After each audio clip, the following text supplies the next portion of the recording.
Well, hello, people of the internet. It's Kris Wood with the Rising Phoenix Mental Health Channel. And today I've got my best friend here, Corey Zimmerman. Now, her real name is Corina Zimmerman, but I've called her Corey for I don't even know how long, probably 30 plus years or so. We've known each other since we were I think when I went to John 23rd, grade 2.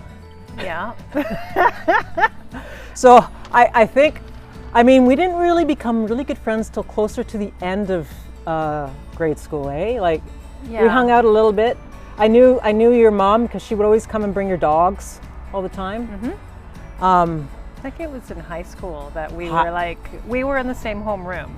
That's right. And that was a wonderful coincidence. And then we were like, hey, grade school, and we were familiar to each other from that, and then just kind of became part of each other's lives, I think, from there on.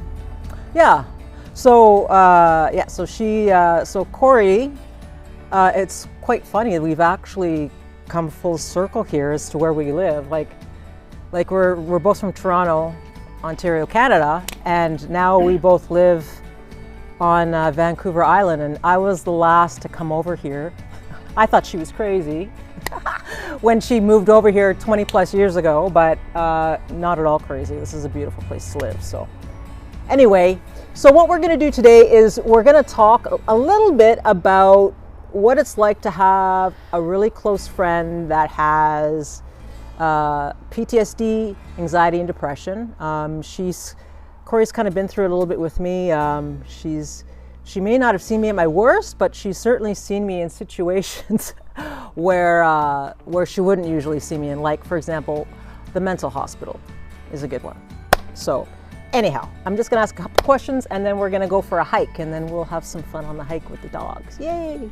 So awesome. So Corey, when did you first hear about me being sick?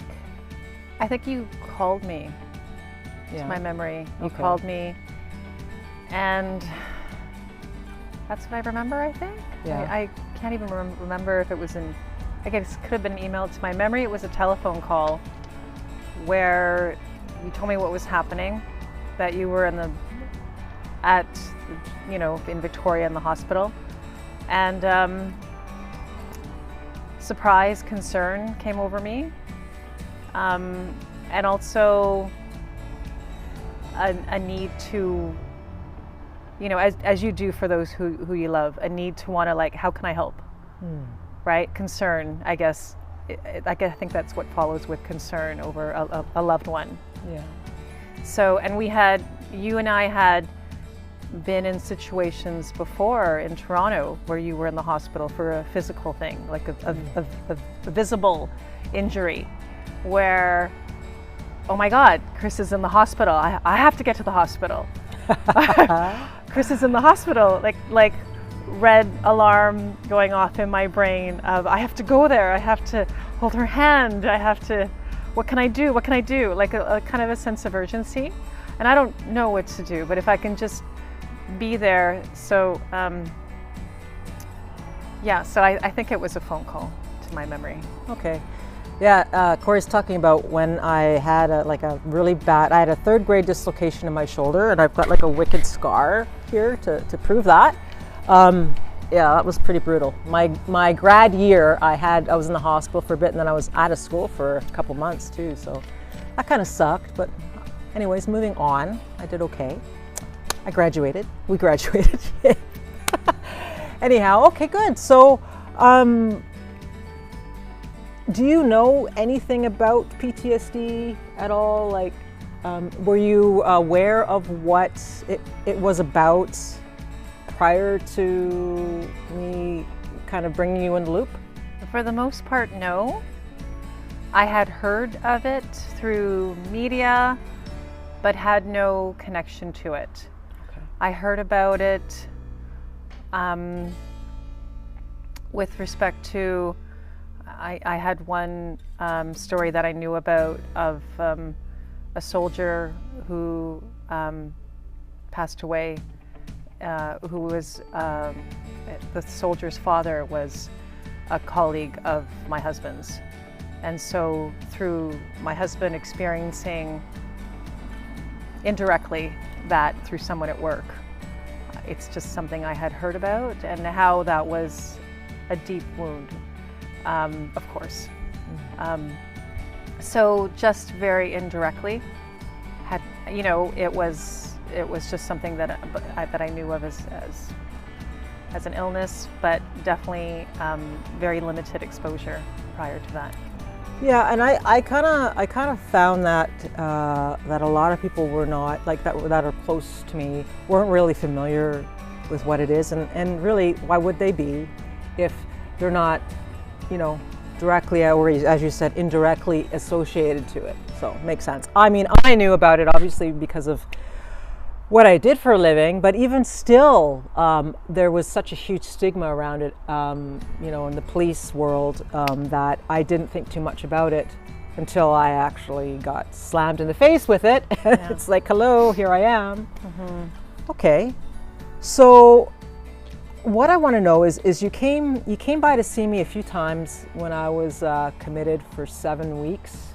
Can't believe it was 7 weeks. 7 weeks in the hospital. Mm-hmm. What were your thoughts? Because there's a bit of a protocol that has to be followed before you can even go in to see somebody that's on the mental illness ward. So, what were your thoughts when you came to see me the first time? I felt very green. I felt very. It feels like I really wanted to go in and see you. I felt concern. I felt very kind of new experience. I'm just gonna go in. And I also had feelings of, you know, I don't know what I'm going into, but there are staff there. I'm in a professional setting. Like, I remember seeing even the front desk. I was like, is there anything I need to know before I go in? And you and I went on a walk, I think my second visit. Yeah. And then before going on the walk, I kind of felt like, ooh, I'm taking on responsibility of something that I don't know, perhaps some things that maybe I should know. So I remember saying to the staff with leaving, like, what do I need to know? And she looked at me seriously and said, quiet, just quiet. And, you know, take her to the beach. So we did that, and that was awesome. It was a new experience to come into your room, your hospital room, and see that it wasn't like any hospital room I have seen before. Oh yeah? Yeah. Do you want to tell me a bit about that? Where the toilet paper was. Yeah? Like a little niche in the wall, that's different. No ropes, no glass. I came in, I think, initially with flowers and a vase, and the front desk person immediately said, nope, no vase. Okay. So she was quickly able to replace it with a plastic one, which they've got a collection, so they're prepared for that. Yeah, so just a different feel for a hospital room. It was so wonderful to see you. Yeah, it was great seeing you too. It's like, oh my God, there's somebody that I care about that's here. Yeah. Yeah. So that really warmed my heart. Yeah. Because with the level of concern that I was coming into, and a lot of unknowns, so all that stuff really, you know, I guess a hospital room setting that I had never been exposed to before. Seeing you gave me wonderful relief to see that, just that you're there and it looks like you're getting help that you need. It gave me a sense of comfort, like here you are, but it looks like you're going to be okay and that you're in a place that's right with given the situation. Yeah. Okay. Yeah. Yeah, the nurses were fantastic there. I think they also liked talking to me too, because they didn't really get that. It was just, they would do their job. People wouldn't really pay attention. They wouldn't react to them. But I was like very much chatty patty, so they liked to talk to me. And yeah, they were really nice there. Let's move on, because it's been like about a 2.5 years sort of journey for me from the start to where I am now. I was in another treatment center, and you came to visit me because it was actually fairly close. It was right on Vancouver Island, which was quite handy. And you must have come at least 2 or 3 times anyway. She actually even brought my son, which was awesome, to come and see me. Like, what a good friend she is, eh? Well, it was so much fun. Yeah. So much fun. What a sweetheart. Yeah, so what was that like for you, coming and seeing me in a totally different environment now? It's not like a hospital where everything is like this. It's more sort of, there's obviously lots of protocol there, but you don't really see it as much as a visitor coming in to a situation like that. That was after, considerable amount of time after the first visit in Victoria. And so by then, now I was more knowledgeable about PTSD, in no way in full understanding, but I felt less green. I felt a little bit more comfortable. Like, even though I'm still learning so much about this, it doesn't feel like a completely, like an unknown illness to me.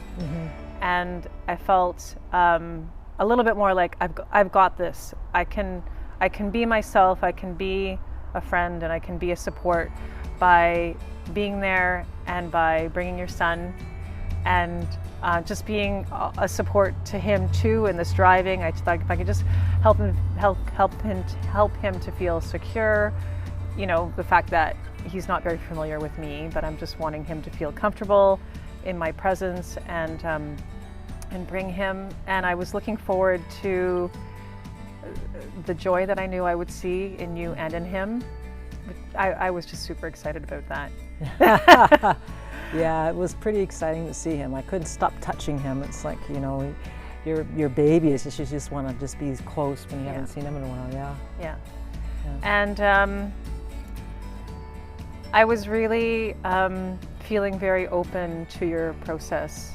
It's wonderful how you communicate so well, even through just talking about your experiences. So you were explaining the labyrinth. Oh, yes. And just really sharing your journey. And when I saw you the first time, I think in the Jubilee, I had a certain nervousness about the unknown. And I was like eagerly trying to make sense of that.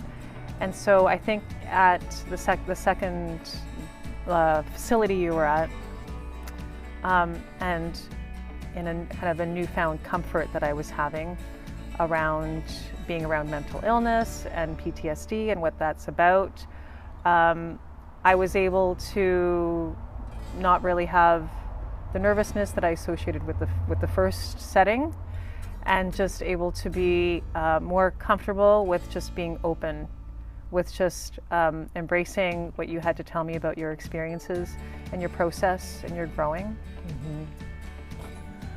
Did you happen to notice like a difference in me from when you saw me? Because when I was committed at Royal Jubilee for 7 weeks, that was my first stint of getting any help, any real help.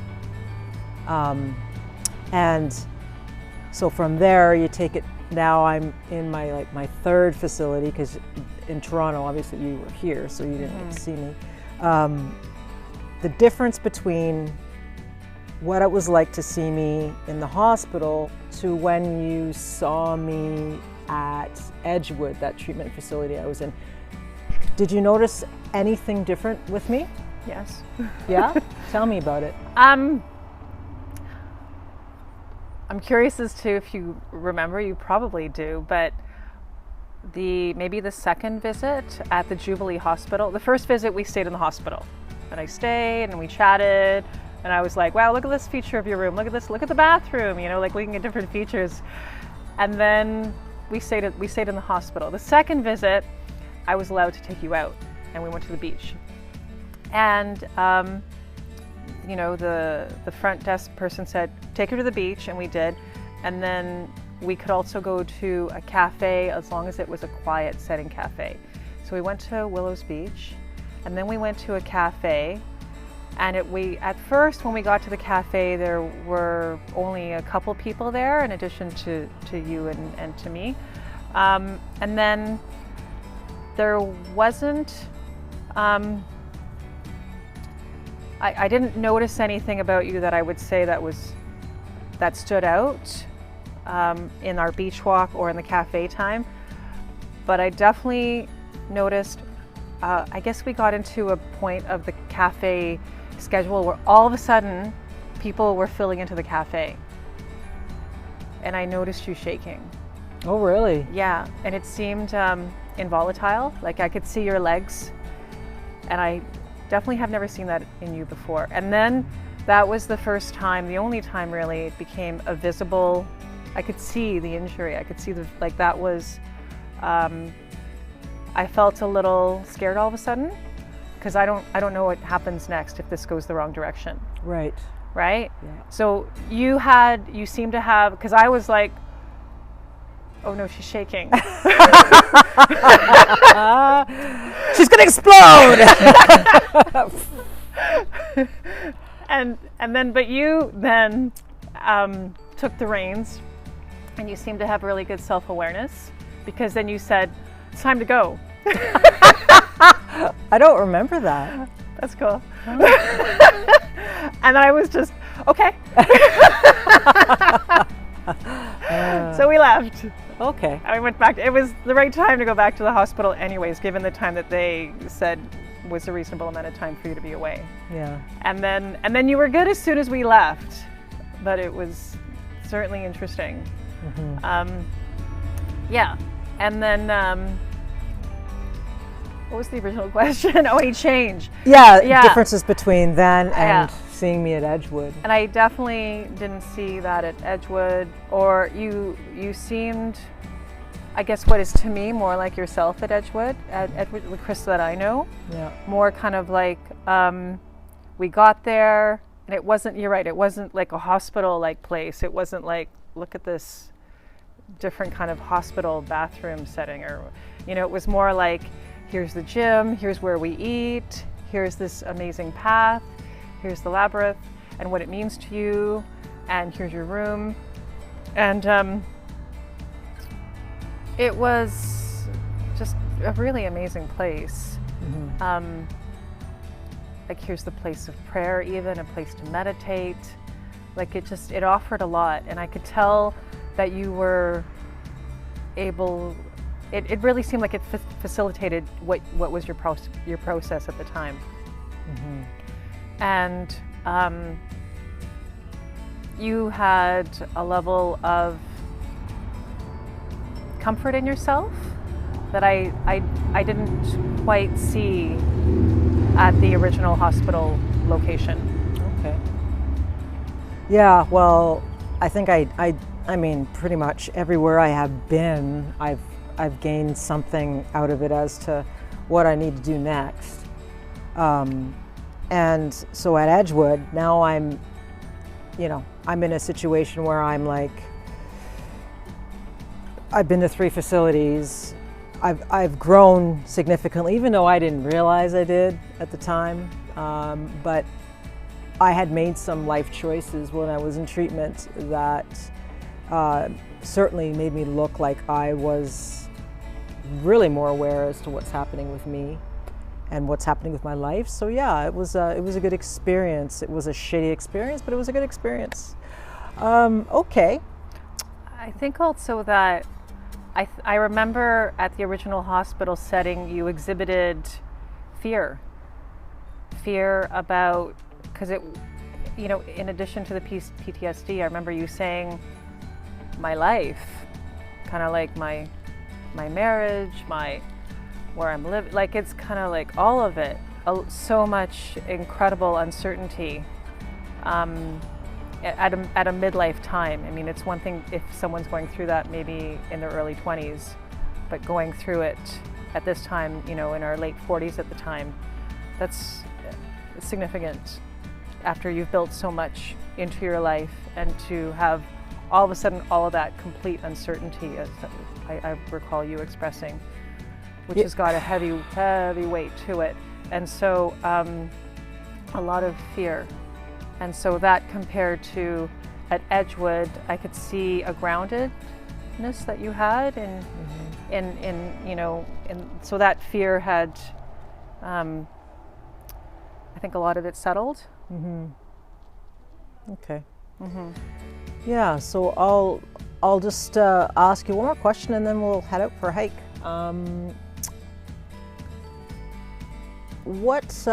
are you feeling now about, where I am at in life and where I've been and what I'm doing? Like, what's your take on it now? I think you're incredible. Oh, I think you're incredible. I should interview her more often. Just so impressed and so inspired by you. Oh, thank I think you. it's just beautiful. The logo, the concept of a rising phoenix is fitting. You were in a really dark place. And I think you have found new life, and you found the beauty in the world again. And yeah, it's absolutely wonderful to see. It's so wonderful to see, and it's exciting, and so I'm just thrilled. Oh, well, that's nice. She's a sweetheart. I'll give you a hug.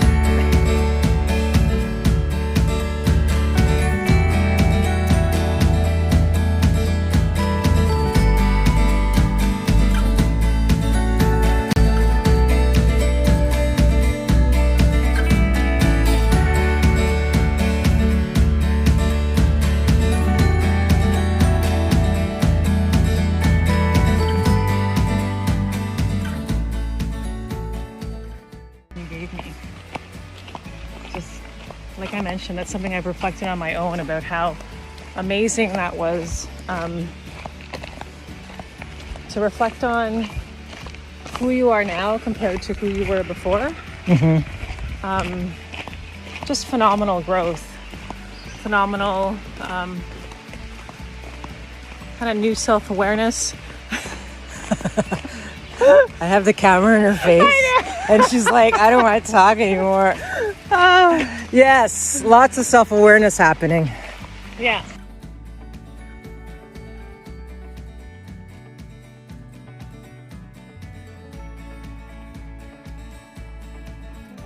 You want to be just kind to yourself, You know